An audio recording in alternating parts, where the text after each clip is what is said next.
Hello everyone, my name is Weber Takaki and I would like to welcome you all to MnemoConnect and to Consecutivos. Consecutivos is a conscienciological institution dedicated to the study of seriexology, or the series of lives, commonly known as the study of past lives, with a slight difference that we consider in this study the future and possible future lives. MnemoConnect is a program that is part of the Mnemo channel from Consecutivos. This is a live program that takes place on the 5th Thursday of the month, in those months with 5 Thursdays, always at 7:30 p.m. Brazil local time, lasting 1 hour and 30 minutes. MnemoConnect is one of the 5 weekly programs that make up the Mnemo channel, which aims to build a bridge with the international community interested in the topic of successive lives with a conscienciological approach. And for that reason, it is delivered in languages other than Portuguese, for example, English, Spanish, and French. Mnemo channel is made up of 4 other programs, which are MnemoCast, an interview program with various teachers and researchers on topics related to seriexological self-research. MnemoBio, this program presents and analyzes biographies of historical figures. MnemoBook, a program dedicated to the analysis and discussion of books that can contribute to the specialty of seriexology. MnemoScience, a program of debates on advanced topics in seriexology. And MnemoConnect. In today's edition of MnemoConnect, we are going to discuss the topic multidimensional communication in Retrolives. And for this, we invited an expert on the subject to debate with us, veteran teacher and researcher Eliane Wojslaw. Eliane Wojslaw holds a master's degree in language and society and a Bachelor of Arts with focus on translation. She has worked as a faculty professor for over 20 years and has been a volunteer and conscienciology instructor since the year 2000. She is a co-author of the English-Portuguese Glossary of Essential Conscienciology Terms and of the Termiport, Thesaurus of Conscienciology Terminology in Portuguese. She currently coordinates IC-NEO, the International Council of Neologistics and Terminology of Conscienciology, and volunteers at Reaprendência International. Welcome, Eliane. Thanks for your availability and to be here with us. It's a pleasure to hold you here. Feel free to say a few words if you like. Yes, sure. Good evening, everyone. Thanks for this invitation. It's great to be here to talk to you about this topic that I love. I think it's very interesting, and we are always learning about it. Okay. So very I also good. want to suggest the audience to send questions. Okay, that Great. will help us a lot because then we can answer more doubts or more questions from about this topic that is very broad. Mm-hmm. Very nice, very nice.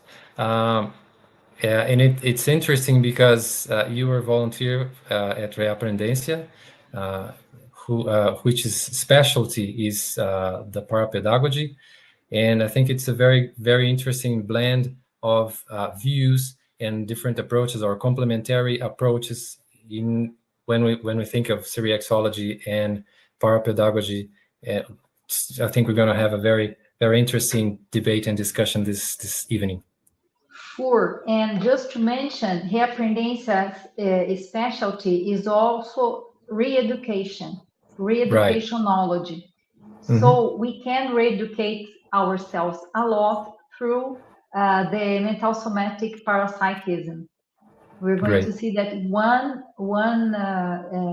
everyone who has dealt with parapsychism in previous lives should re-educate themselves now in this life to have a parapsychism with more discernment and more updated.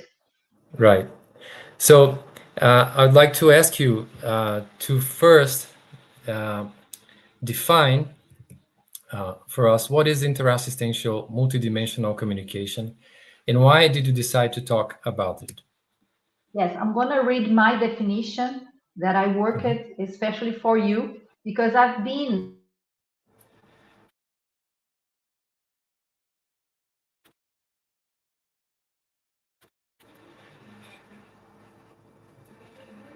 Hello, I think I'm um, not sure if I'm the only one who's out, but Oh, sorry, we were okay, disconnected. Okay.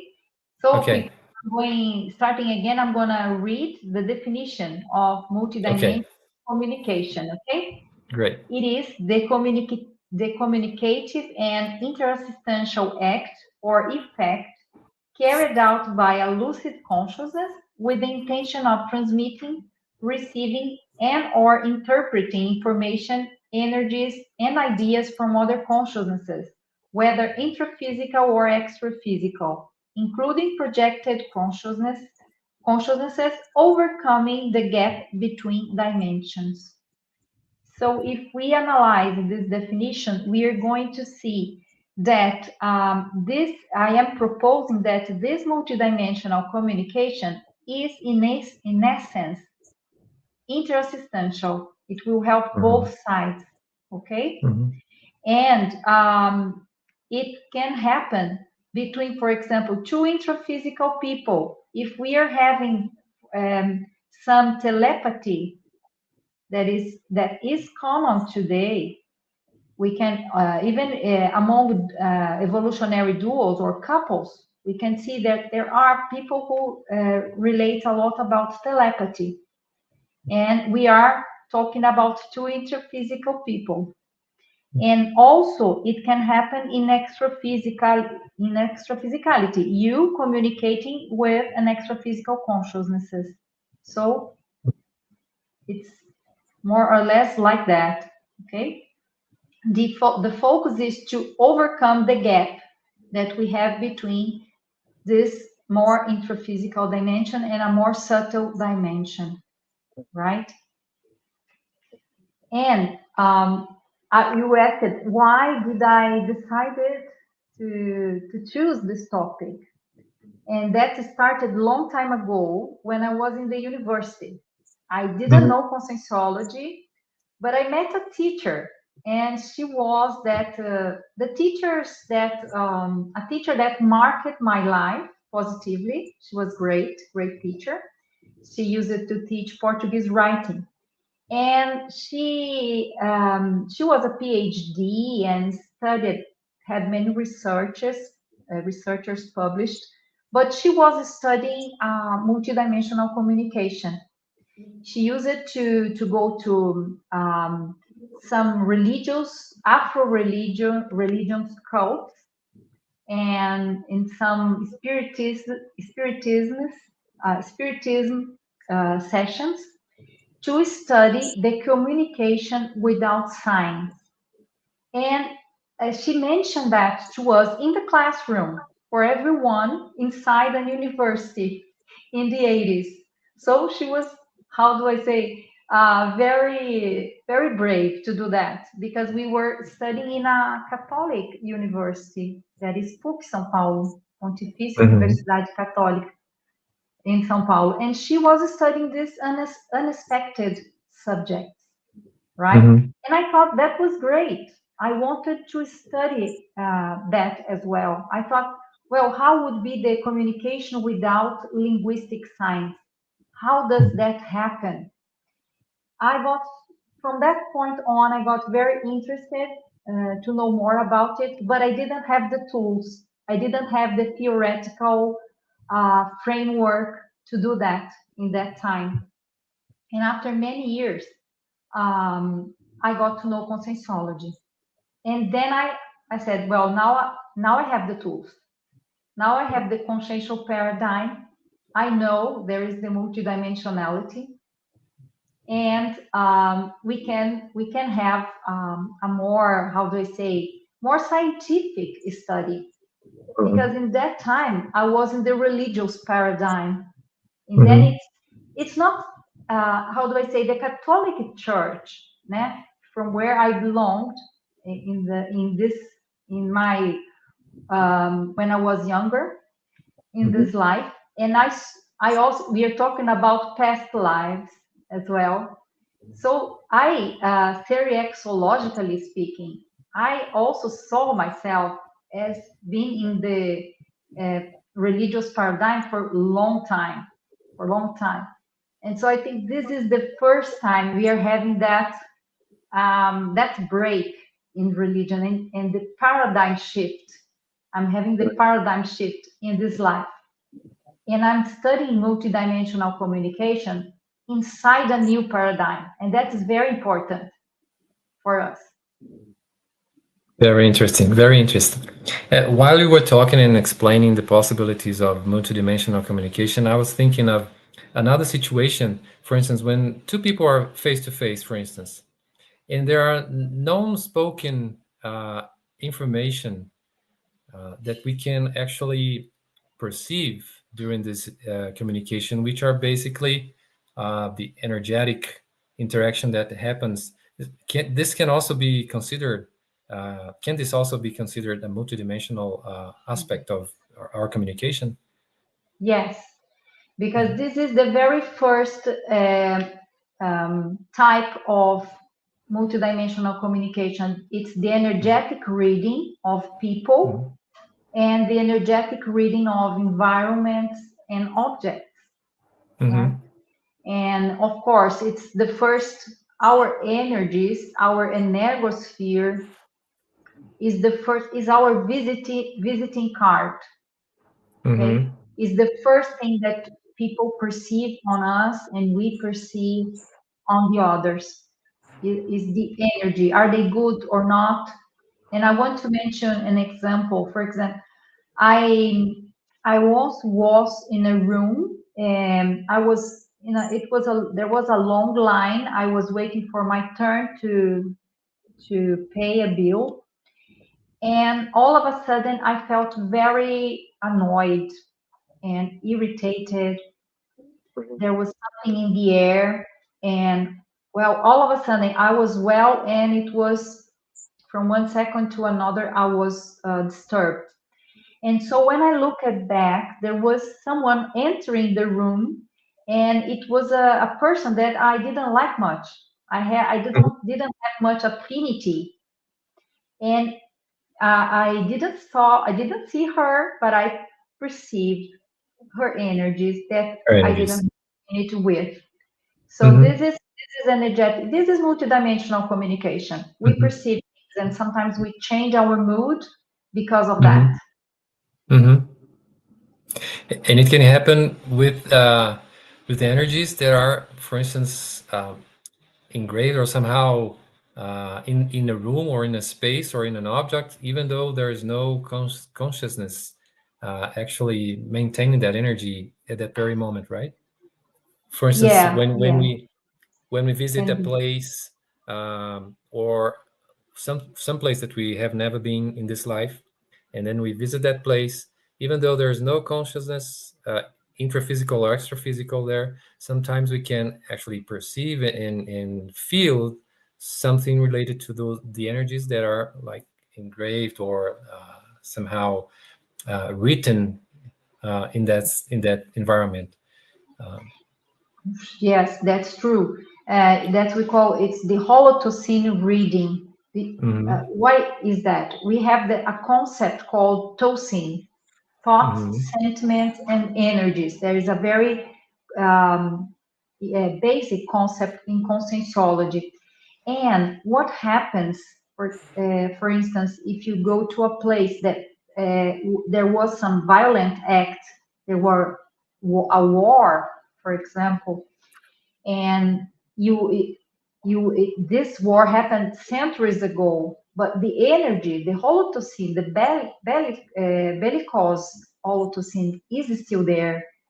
And mhm, when you go, if you are more sensitive, you can perceive that, and that can cause even can intoxicate you, and you have mhm, to de-assimilate, to do energetic exercises such as the vibrational state, so that you can balance yourself again. You can mhm. recover your own standard of the energy, your own pattern of the energy. But that's the holotocene reading. Very interesting. Talking about these situations, I'd like to ask another question. Why do you think, you know, of course you have already started to talk about this, but why do you think this is an important field of study? Multidimensional Yeah, communication. yeah. We were Like, talking expand a little about, bit. it's a way, it's an opportunity for us if we study today multidimensional communication in this new paradigm, more scientific with less mystical and religious interferences. It's going to give us more opportunity to understand our reality, our extra physical reality, because uh, what we study in conscienciology is that we are not from this planet. In fact, we are here, we are in a school. We are here to learn, to interact, to interassist each other. And but our origin is extra physical. So if Mhm. we are able to perceive that reality and enlarge our discernment, it's going to be very useful for us in this life. For example, this um, this situation that you mentioned, that we read holotocene, we perceive a different atmosphere that doesn't is not pleasant at all. It's toxic. It's heavy. If we have this experience of multidimensional communication and we can read it, we will have more discernment and do the vibrational state. We will de-assimilate those energies, and it's going to be healthier for us. This is one situation. Another thing is that with the time, if we develop our parapsychism and our abilities um, to communicate with other dimensions, other beings, we can learn a lot from them. We can get in Mhm. contact either through out of body experiences or paratelepathy, transmental dialogues that are modalities of multidimensional communication. We can talk to advanced, evolved helpers and learn a lot from them. So here we have two things. We will have the Another thing is we will have the overview.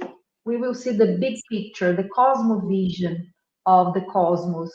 And for me, I think it's a lot of benefits in studying this. Yeah, and it's interesting because you mentioned the interaction with the extra physical helpers, for instance, or more evolved.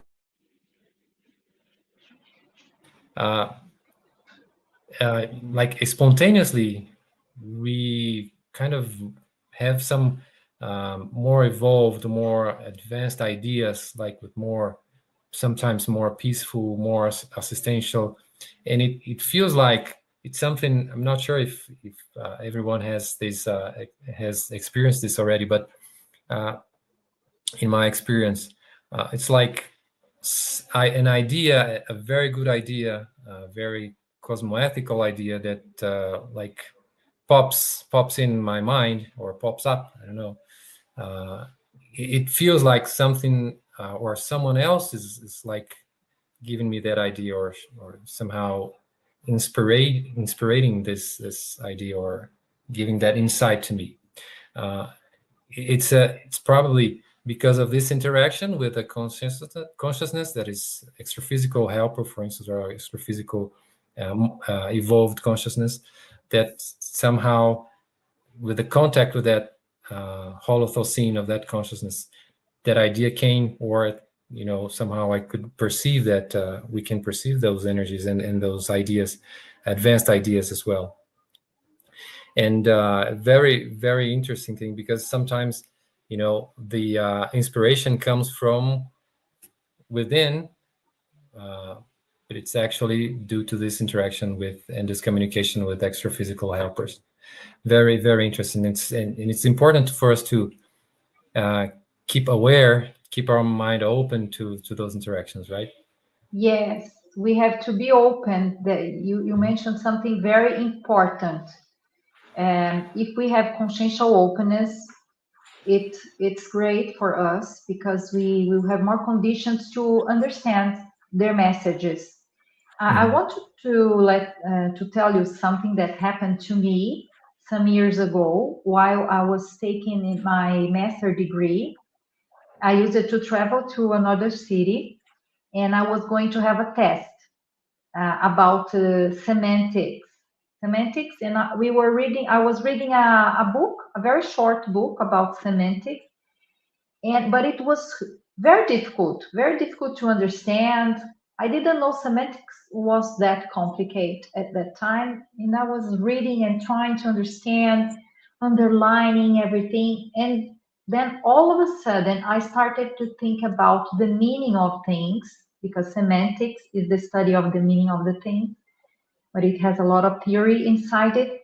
And I started having a transmental dialogue about how would be the conscientist, how would be a more advanced language in a more evolved dimension. And that transmental dialogue, I call it this way because I try to give a name to this paraphenomena I experienced, and the one that is more near is transmental dialogue. I was taking notes because the ideas were great, talking about how would be this advanced um, communication called conscientist that is different from everything that we have in terms of communication in this dimension. It doesn't have subject, it doesn't have predicative, it doesn't have verbal tenses. It's a language of consensus. It's a more linear, and objective communication of the pre-consciexes that are very high level in the evolutionary scale. And and I thought it was very interesting because after that I took note of everything I could understand, and until today I have material to study that. I have to study, to go deep, to do more research. Even I hope someday I can present a webinar about this with more knowledge, um, with more tools, okay, to research. But I think when I read that text, I said, I always read that, and I say, well, this is very good. It wasn't my ideas. Certainly, these aren't mine. These Mhm. ideas were from someone else that wanted to inspire me to study this kind of things. And so that's something that I intend to go deeper and have So, more answers. right. So I take this opportunity to invite you to come back in a future edition of the MnemoConnect to talk about this experience or to explore more about these ideas that you got about Very good. constitute. Challenge Okay. accepted. Okay. Great. And I would like to ask you a question. Do you think that regarding this phenomenon, this experience you had, do you think that learning multiple languages uh, can make us go nearer, or approach conscientise, or it actually somehow makes more difficult because it's more like formats or like lexical aspects of the language that because it, conscientise, I think it's directly to the semantics of the the things, the reality. And when we study multiple languages, it helps us to Yes. get closer to conscientise, or it actually somehow. Yes, I think, well, it's for sure it helps a lot. Mhm. Why? Because when we learn, languages, new structure. We are learning not only vocabulary, but the structure of the language, the way that language works, and the way people who speak that language think, because it changes. The language changes the way people think. Think, yeah. It differs. It Yeah. differs depending on, for example, Oriental languages have people, Oriental people, they have a culture, they have a way of thinking that is different from ours. It changes a lot. And well, and the more vocabulary, the more brain dictionary, we call it neurolexicon. The more we have it, the better, because we are going to have more conditions to learn more things, more ideas, and to be more open, and it's going to be easier for the helpers to access us. Let's suppose that I know English and French, and the helpers that speak English will get near me, and probably they will have more facility to transmit their ideas to me, as well as the French helpers, okay? And then some people said, okay, but if they are evolved, can they transmit an idea for you, an idea without words, just the idea? Well, they can, but it depends on the receiver, on me, okay? If I am very evolved consciousness, maybe I will catch that idea, that block idea, that doesn't need a language to be conveyed. But it's not the case. It's not the case. I still need the linguistic structure to understand the message. What we say is that we have, in every message, we have the sender, the receiver, and there is a message. Okay, I'm simplifying a lot. And what they must have a code, a common code that both understand. Then communication is done. Then it's easier that even though if they have, there are the noise of communicate, there are noises in communication, but it's a little bit more guaranteed that the message will be transmitted to the receiver, okay?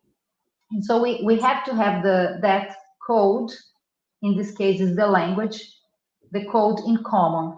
And the more we learn, more brain dictionary we are going to have. And that's the same process happens with the neologism that we are learning in conscienciology.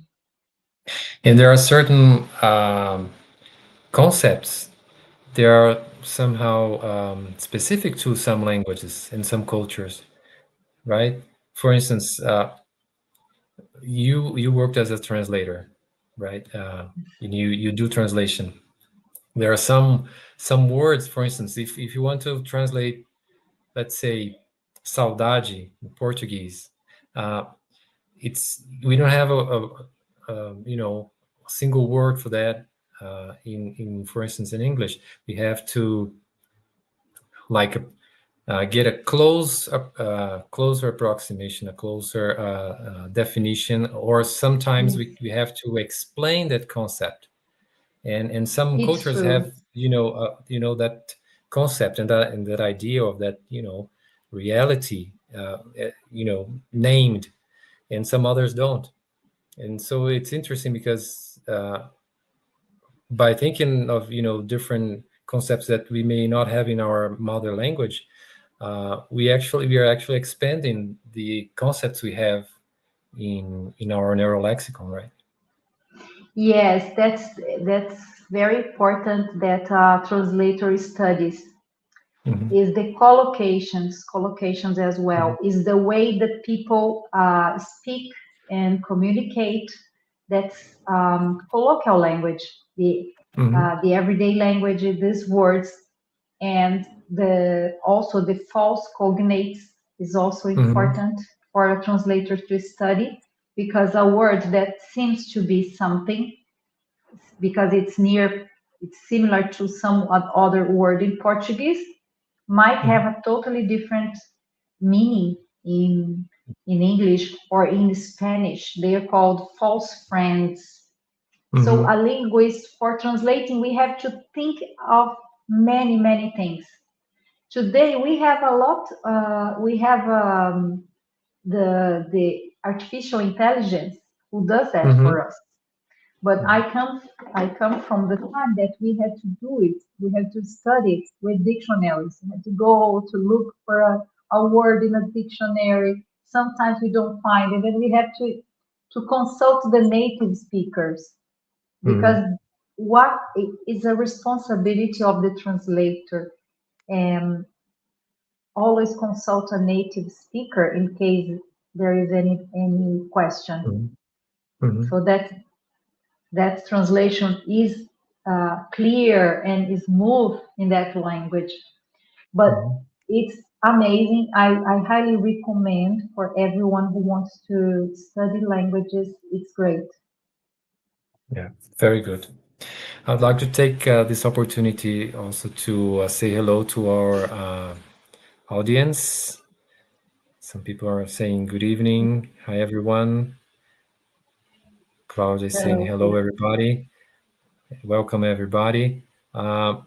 Also, I'd like to once again stress what our teacher today, Eliane, mentioned before. Send your questions, participate, or share your thoughts with us. It's going to be very interesting if we can, make this conversation more interactive. Okay.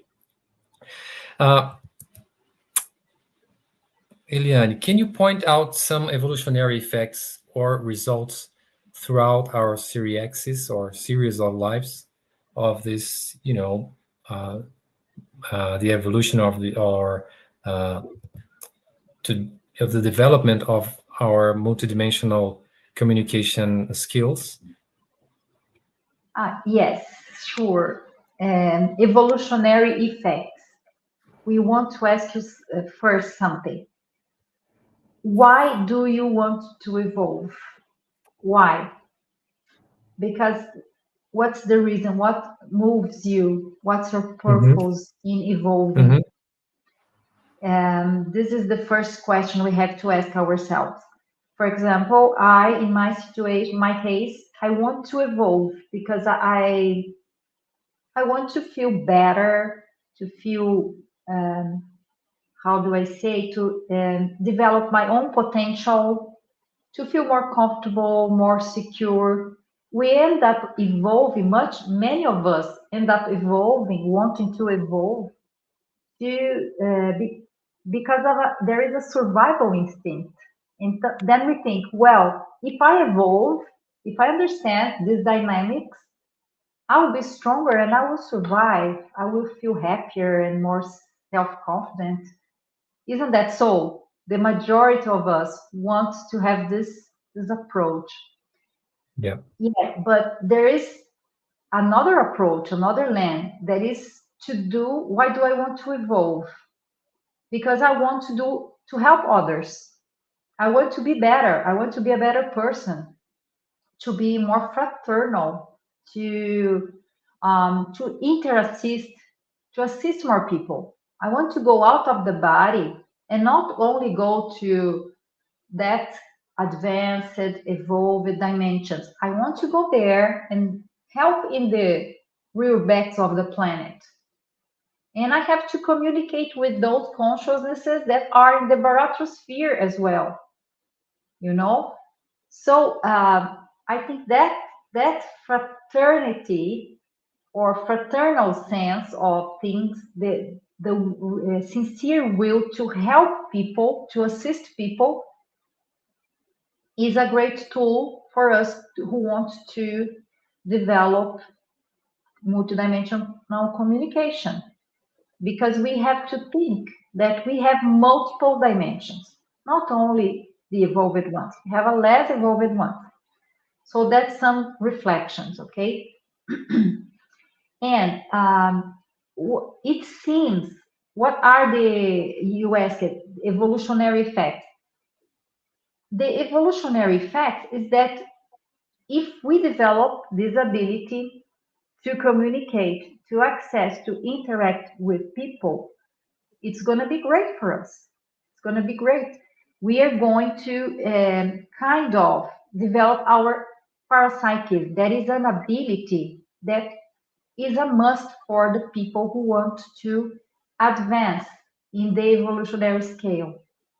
You know, it seems that parapsychism is very much necessary for the evolution of the consciousness.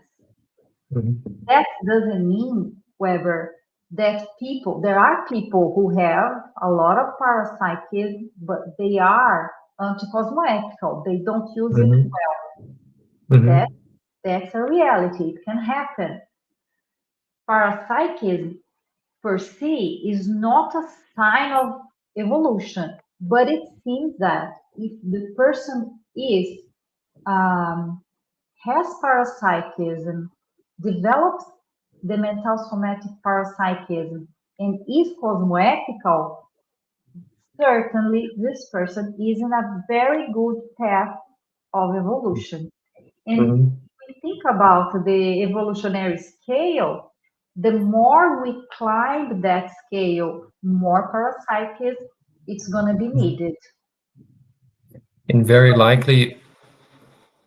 Yeah, Sorry, Eliane, go on. No, it's a tool, parapsychism, and this communication, because communication is interaction, and interaction is assistance in these situations. And that's the way as far as my research is concerned, it looks that this is the way. This is the way you are going to develop all types of communication, and this multidimensional will come naturally. It's in the flow of things. And I was going to say that very likely, the more we advance in the evolutionary process, the more interaction we have with consciousnesses of all different kinds. So it's very important for us, this multidimensional communication skill is very important because we're going to start dealing and interacting with more and more consciousness, right? Yeah. So interaction is basically communication, interaction with other consciousnesses is basically communication. Yeah, if we think about our holokarmic accounts, we have the ego karma, and then we amplify to the group karma, and then polykarma. Many of us are, or I think it's my impression, my first impression, is that many of us in ICCC, International Cosmoethical Conscienciological Community, many of us are ready for the polykarma, for polykarma actions, polykarmic actions, writing books, great books, and getting to giving classes all over, and doing this research, doing Penta, the personal energetic task. I think we are in a good path, in my opinion. The process of forming ourselves, like forging in ourselves, also the skills necessary for more advanced assistential tasks. Very nice. Also like to welcome Eliane Wojslaw. Hi everyone, and Maria José Bento. Hi Zezé. Hello. Welcome. And we have a question from Claudia. What are the main challenges in studying multidimensional communication in a scientific way? Very good question from Claudia. Very good question, Claudia. Well, I think first of all is to be scientific. You have to take notes of everything, write your experiences, and note in which situations they happened, what were the content of that paraphenomena, and then you can write hypotheses.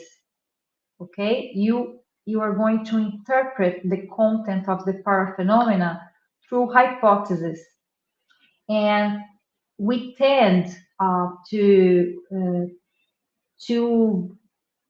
be mystical sometimes, or to be religious. For example, many people that I've been seeing have some religious situations, a religious way of thinking. And so people always think that there might be a helper. I need a helper to let me know something. And sometimes you don't need a helper. You have to find the answer, right?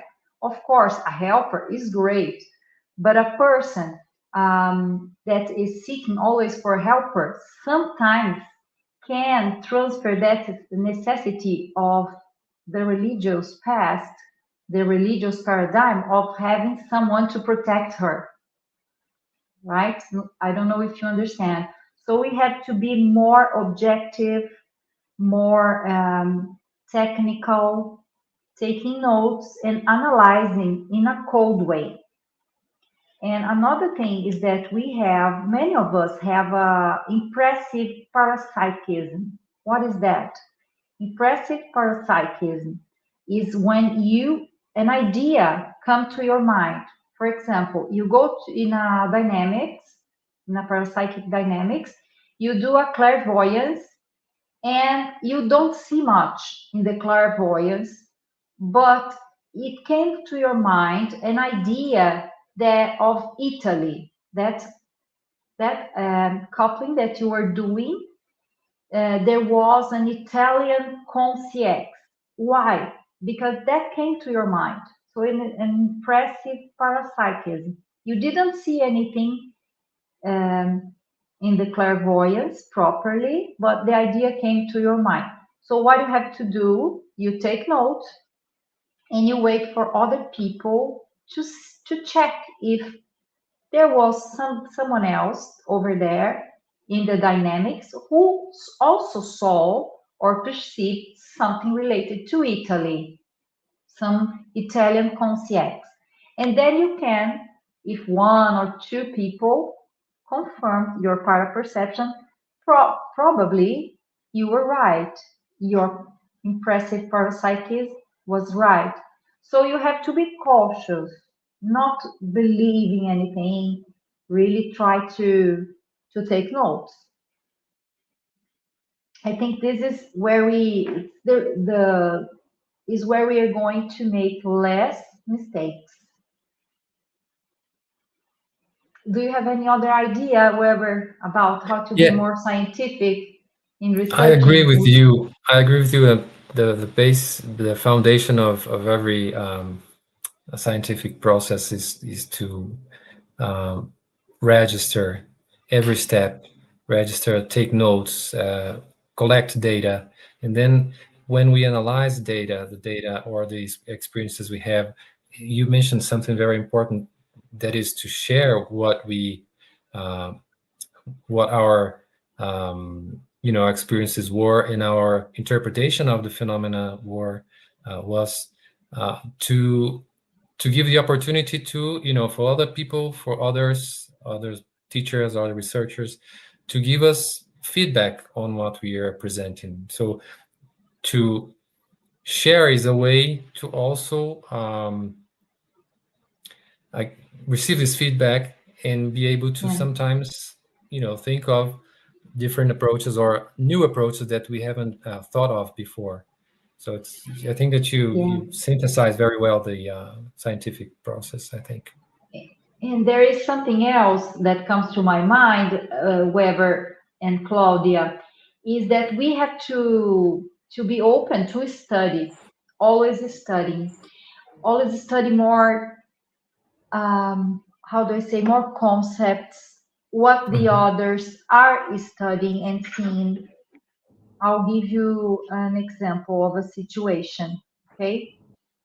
For let's suppose that we go to dynamics and you see an extraterrestrial consciousness over there, and you had never seen an extraterrestrial consciousness, and that's a very different look. It looks very different from everything you have already saw in your life.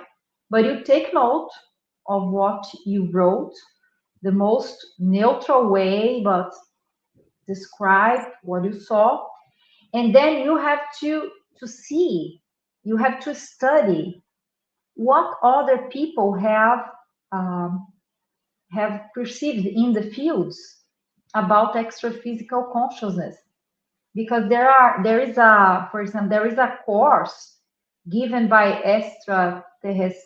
the extracons, the Extra IC, close. Mhm. that is the cast. It says about the different cast or different types of extraphysical extraterrestrial consciousnesses that are being seen nowadays.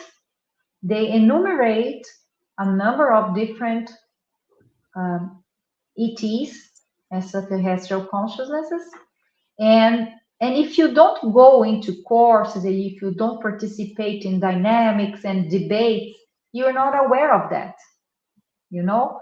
So for you to be scientific, you have to have cognition and study all the time, participate in events, in debates. That will enlarge a lot our Mhm. our possibilities of being scientific as well. Mhm. And also experimentation, right? When you go to, for instance, the parapsychic dynamics, it's a very um, adequate environment for us to make experiments, to experiment, right? And to try to. I think it's a nice way of approaching a, something that is new, or something that, an interpretation, or an observation that we are having, is to put that, idea, or that concept, or that proposition, like under a proof of concept, or a proof of, let's experiment, let's see if that idea, if that proposal resists, for instance, criticism or experimentation, or practical experiences with that. And I think that when we talk about multidimensional communications, is also it's also a very practical field of study. So experimentation, I think it's also very important in this field. And when we think of the possibilities of experimenting in special energetic fields, in parapsychic dynamics, or field courses, I think it's very um, very good way, or very adequate environment for us to have these Yes, experimentations. I agree, because it's a safe environment. Hmm. You know, one of the hindrances that we, or difficulties in communicating multidimensionality, is fear. Many people Hmm. are afraid of having this type of experiences. Many. They are afraid of seeing consciexes or listening to them. And so, if we are in a field course, that is a great environment, because you know you feel safe, you have the teachers, you have the Team X, the extra physical team, and that's Hmm. great. And we're going to have, we have many courses here in conscienciology in many parts of the world, Hmm. that they are called field courses, and that's a very good opportunity for us to interact multidimensionally. Yes, you mentioned one of the courses. You mentioned courses, of course, field courses, and I would like to take this opportunity also to just to talk a little bit about the course we're going to have on July this year, from the 24th to the 26th of July, which is the advanced course in Conscienciology and Projectiology 3. It's ECP3 or ECP3. It's a course, a field course with 2 energetic fields for people to experiment. They are interassistantial fields, energetic fields. It's an immersion course where the participants they stay in the hotel where the course is taking place. So we really get immersed in that holocene of assistentiality, of cosmetics, or energetic experiences and multidimensional experiences and multidimensional communication. One of the objectives of the field, the energetic field that is done in this, that is held in these courses, is actually to approximate the extra-physical and the intraphysical dimension. So it's a very favorable environment for us to experiment and to interact with extra-physical consciousnesses. And this course has no prerequisite. There's no previous requirement in terms of courses or background study in conscienciology. Of course, at least a small amount of exposure to conscienciology, it's interesting for us to take better advantage of the course, to take them as much as possible from the course, but there's no limitation in terms of prerequisites. So I'd like to invite you all. In July this year, we're going to have a very intense agenda with lots of scientific events, very interesting courses, and we're going to have this important course, which is this ECP3, which is all the resources that from the subscriptions are going to be employed, going to be dedicated to the construction of headquarters of Consecutivos, right? So you're all invited. I think it's a very good opportunity, and let's explore more of this extra physical interaction. Very good. Weber, can you give Consecutivos website? Yes, it's consecutivos.org. Just consecutivos.org. Very good. And in a course like that, many paraphenomena can happen and happen. For example, psychophony. The epicenter incorporates the consciexis that are the helpers of the course, and they can talk to the participants through their vocal apparatus. So it's very important when we are studying the multidimensional communication scientifically, we name the paraphenomena we experience. And in this course, we are going to, you can see a lot of paraphenomena. Psychophony is one. You can have the clairvoyance during the energization. You can also have the paraphenomena of clairaudience, because you can listen to consciexis. The telepathy, you can go out of the body and talk to people, to interact with consciexis, and others. Even the retrocognition. I need to know, because the field is very favorable for self-research. That's what these courses are for. Very interesting. While I was mentioning the phenomena that can happen in courses like that, I remember the first is ECP2, which is the similar to ECP3, but with the prerequisites. But we have these 2 energetic fields as well. The first phenomena I experimented was odorization. I'm not sure if that's the right name for that. Polarization. Polarization. Polarization. Yes, Yeah. I sensed an odor, which were like, different from the environment. It was like how would I say that? Like a hospital, Yeah. um, you know, a smell, something like that, with That hospital very very smell. clean. Yeah, very Yeah. A septic environment. aseptic. That's right. That's right. That's the right word. Very interesting. Very interesting. Yeah. It was a Yeah. We never phenomenon forget. because, Yeah. yeah, it was Yeah. the And first we time, can. very first contact with that energetic field. I felt this, and it was only And me, no one else. probably they were doing some parasurgery. They were doing some Yeah, interferences because yeah. everyone who participates intraphysically and extraphysically, they do energetic interferences for the better, and this is great. Mhm. Probably they were doing some parasurgery. Very interesting.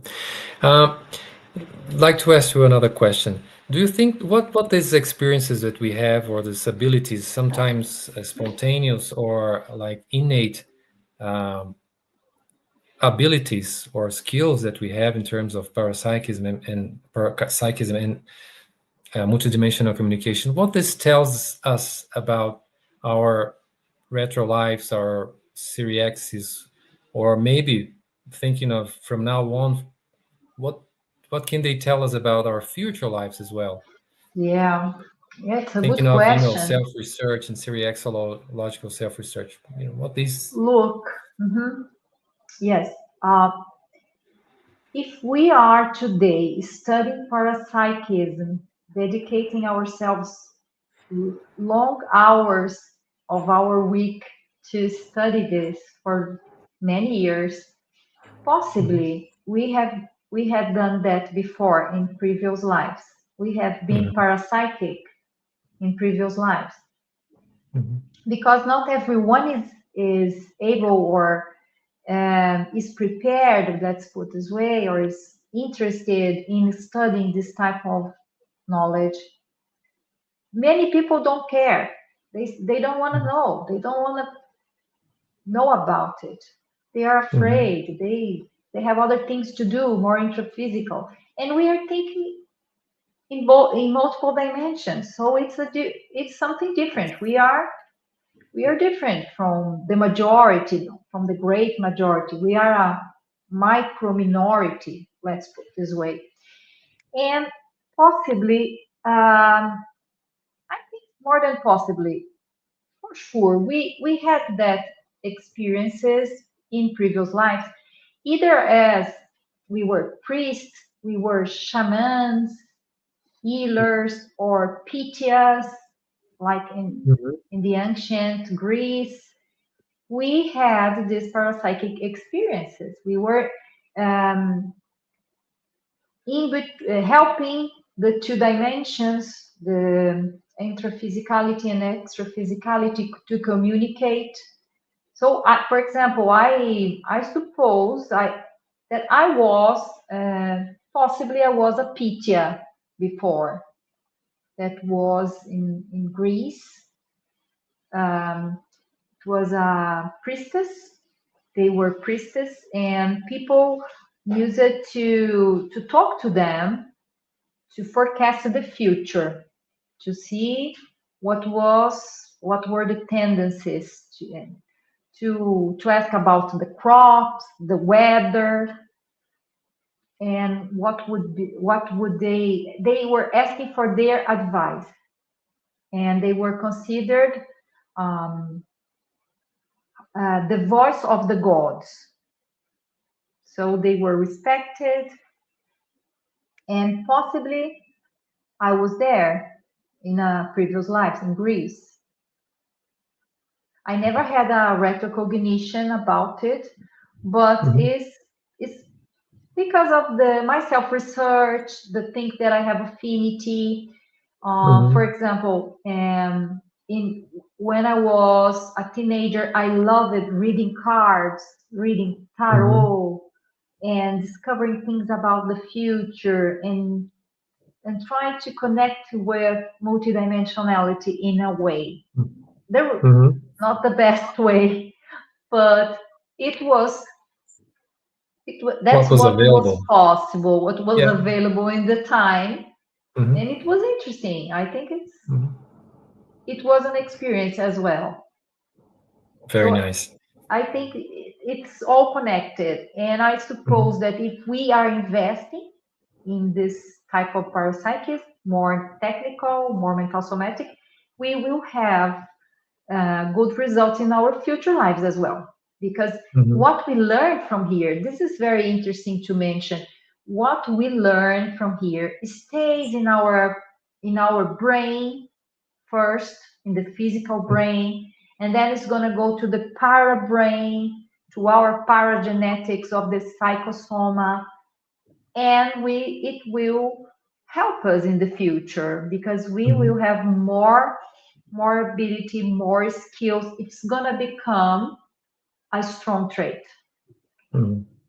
The things that we are investing nowadays gonna become a strong trait. That's what I really expect too. Yeah, it's gonna be, even though we get a new body in the future, these skills, these strong traits, they become they express themselves more easily.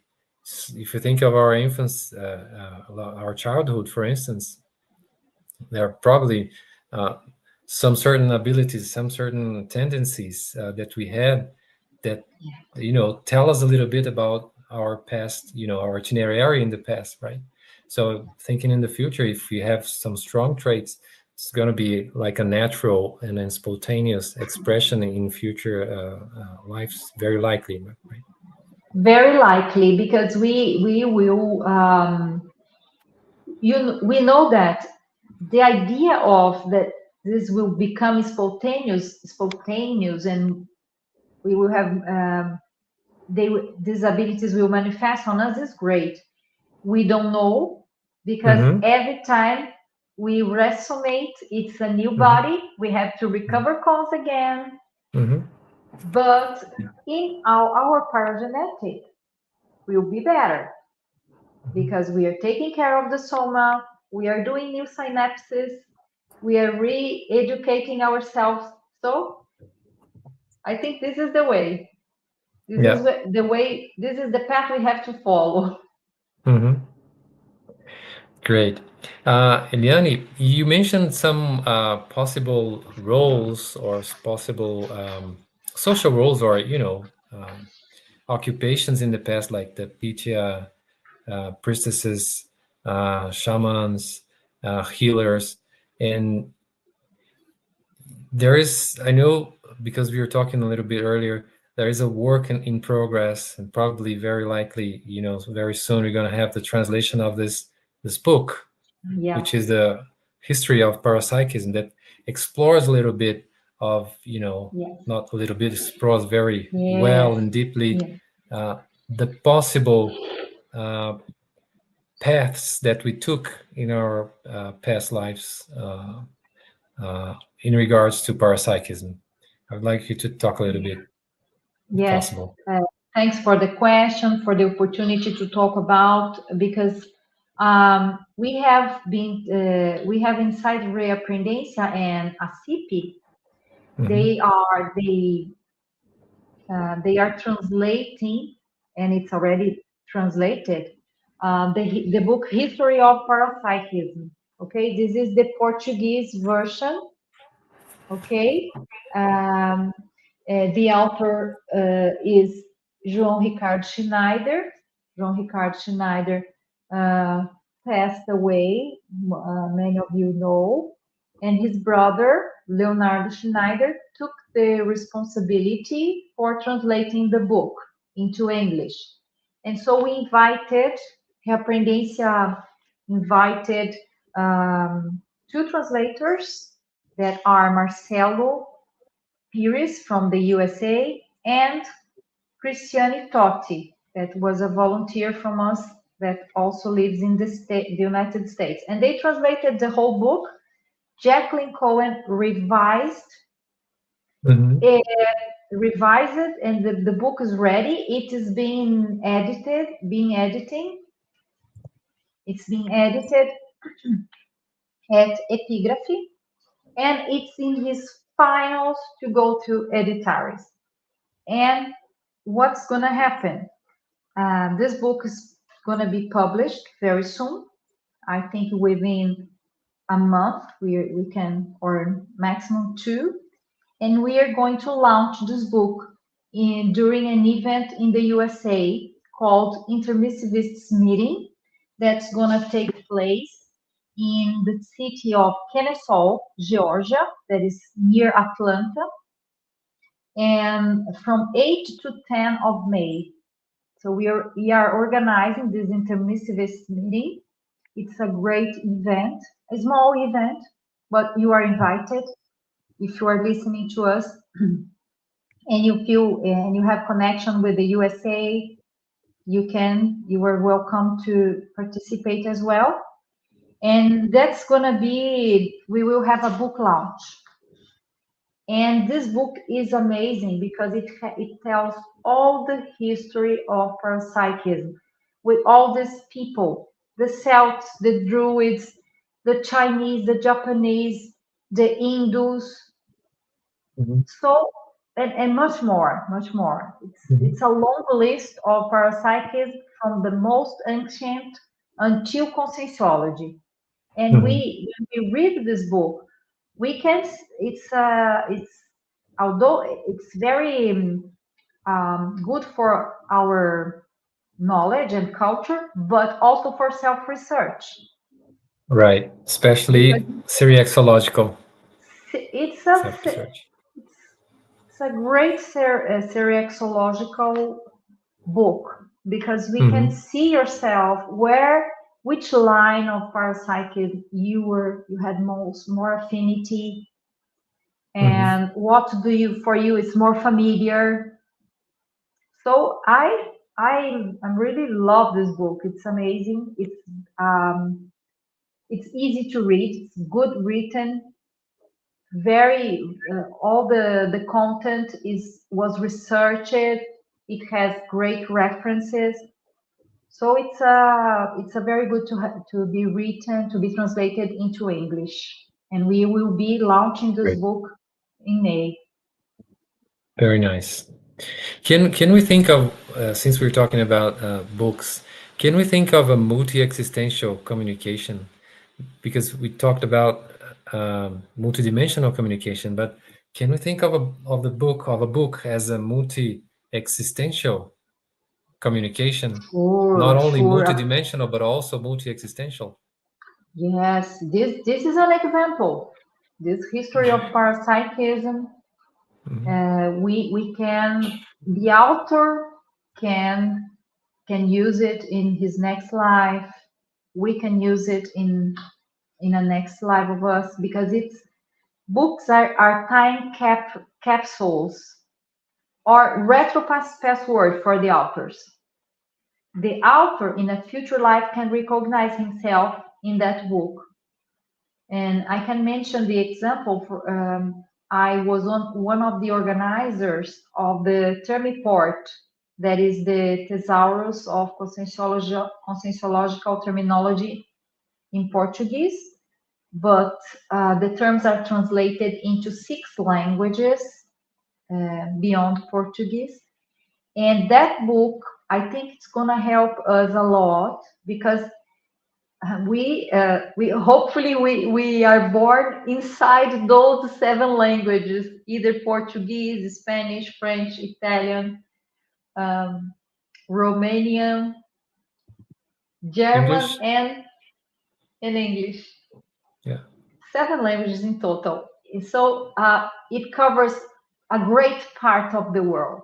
We were doing Mhm. a statistic of how many people are there. This is written in the forewords of the book. How many people are can read this book, can get benefits from these neologisms that are translated into 7 languages. It's a lot of people. Mm-hmm. So I Yeah. consider all the books that the author dedicates, does his self-research and writes it, can be a retro password in future lives. Right. As well as multidimensional, because once you launch a book, it has a multidimensional impact. It's not only multi-existential, but also Sure. multidimensional impact. Very, very nice. Very interesting. Can we talk a little bit more now, Eliane, about more advanced communicational phenomena? You mentioned when we were talking earlier about the para neurolexicon. Yeah. I think it's Yeah. They are different things. When we, for example, when we learn new words from a language, we are learning a language.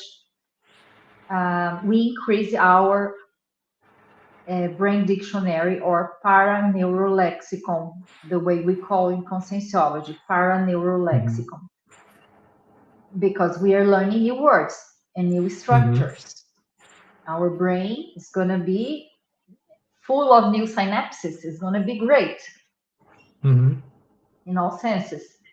But when we learn new words, new concepts, these neologisms of conscienciology, we are also forming new synapses, new parasynapses, and that's great. That can help us to understand more advanced realities. We are going to do what we will extrapolate the intraphysical dimension. We will have the big picture of a more cosmic view of the things. We will be more in contact with advanced helpers, get more ideas, and we can experience more sophisticated paraphenomena. One of them, I mentioned you some of the earlier in our conversation. earlier, earlier today we mentioned some common phenomena, not common, so common, but they are more easy to experience, that are clairvoyance, clairaudience, telepathy, paratelepathy, psychophony. But the more evolved ones, I would say it's the transmental dialogue, expansion of the consciousness. It requires this coincidence of the mental soma and the pangraphy as well. Pangraphy is a paraphenomena that is Dr. Vieira used it to describe as a mixture of all those phenomena that I have just mentioned. You had many entrances open. Then you at the same time you have all of them. You have clairaudience, clairvoyance, paratelepathy, captation of ideas. You have energetic shower for confirming. So it's a lot of paraphenomena together called pangraphy. And that's very, very advanced. People are eager to experiment that because it looks like a very complex phenomena and very interesting for us as consciousnesses in evolution. And so this is one very advanced. And people also study as the most advanced and really, how do I say, very few people have experienced that, is the cosmoconscience, cosmoconsciousness, right? That is when you feel that you are like you have no boundaries, no time. You expand your consciousnesses, that you feel yourself as united with the cosmos. That is another one that I know it only theoretically, right? And there are we have been we had lives about that. Rodrigo Marchioli from ACP is one researcher. He researches that for a long time.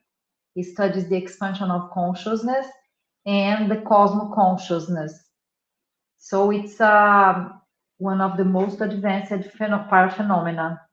Okay. Yeah, and these phenomena are complex because they involve lots of variables and other already complex phenomena, right? So it's very advanced phenomena that you mentioned. Very Yeah. interesting. And Weber, I want to mention, I consider that retrocognitions and precognitions are also very complex phenomena, Mm-hmm. and it's not easy. Mm-hmm. I agree with you because a retrocognition, maybe we can have a number of different variables involved, different senses involved in this memory, because the memory it's not one single point that connects connects to that single happening. It has lots of in different connections to all other consciousnesses or other senses. It's a very complex phenomenon. The mnemonic, uh, the memory phenomena are very complex. I think they're very advanced. Yeah. And Yeah. look, we have to be more scientific than ever, Mm-hmm. because otherwise we might get that impressive parapsychism, Mm-hmm. misinterpret, Yep. and that's not Yeah. good. That's not what we want. We want to be very Yeah. straight to the point, very, we want Cautious, to see, very, very cautious, take note, patience. talk, Yeah. yeah, many phenomena for one certainty. Mm-hmm. Mm-hmm. Yeah. Very nice. Very well. This is the first advice when studying past lives is gathering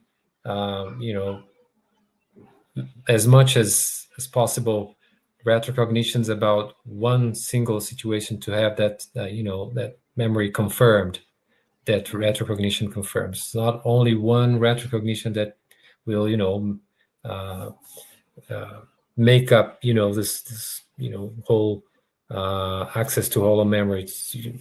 You have to have more phenomena to confirm and to make more to make the access to the hollow memory more stable, more robust, more um, more More scientific, trustable and scientific. trustable. Yeah, to trust that.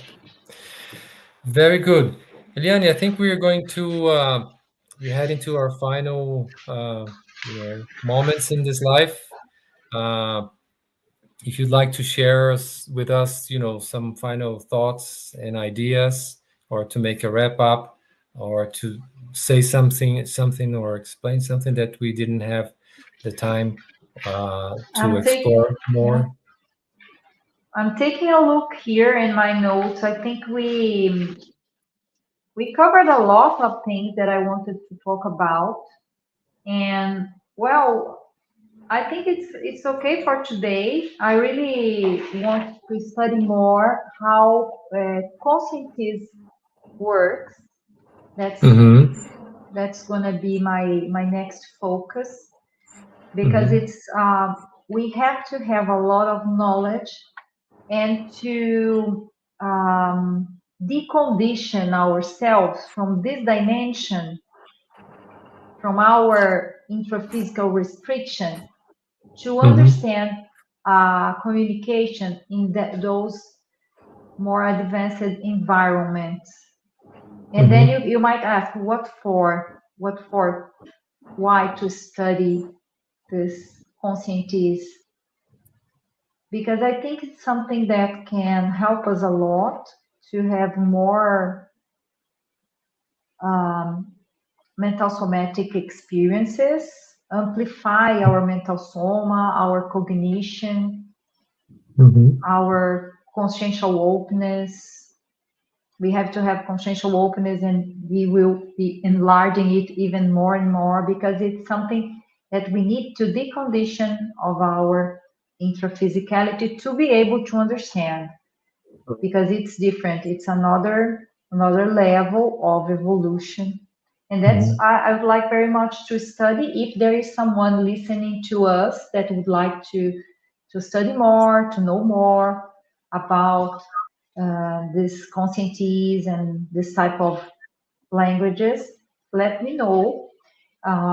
My email is Eliane Wojslaw at gmail.com.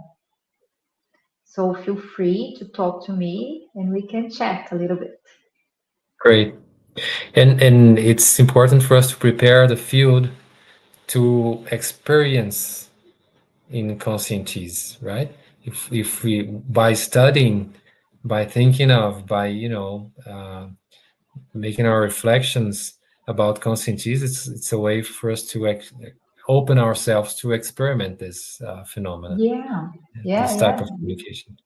Every time we read this verbiage of the Encyclopedia of Conscienciology, and we watch what was presented before by Professor Valdo and other friends of us about these advanced themes, advanced topics in conscienciology, the leading edge relative truth, it's amazing.